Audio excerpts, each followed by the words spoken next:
ខ្ញ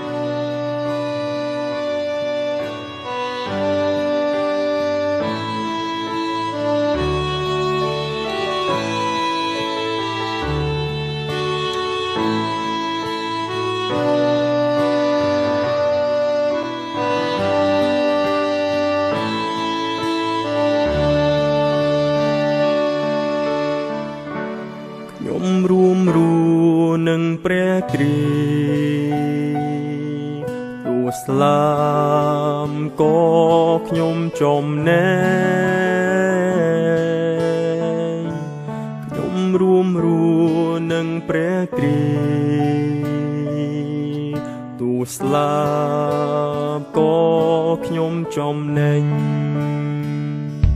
ទ្រង់ជាស្ដេចជាចម្រៀងជាជីវិតហើយជាអំណរជាកម្លាំងជាដាវខ្ញុំជាសុខសាន្តជាអម្ចាស់ខ្ញុំរួមនឹងព្រះគ្រី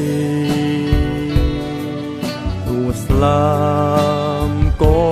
ខ្ញុំចំណែងខ្ញុំរួមនឹងព្រះគ្រី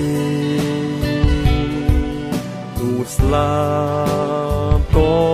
ខ្ញុំចំណេញ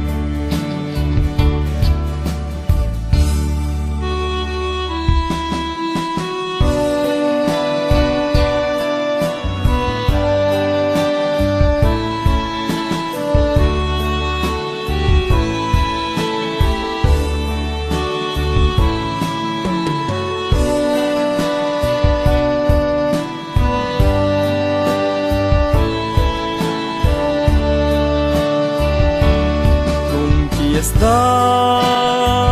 ចជាចម្រៀងជាជីវិតហើយជាអំណរជាកម្លាំងជាដាវខ្ញុំជាសុខសាន្តជាអម្ចាស់ខ្ញុំរួមនឹងព្រះគ្រីទោះស្លាមក៏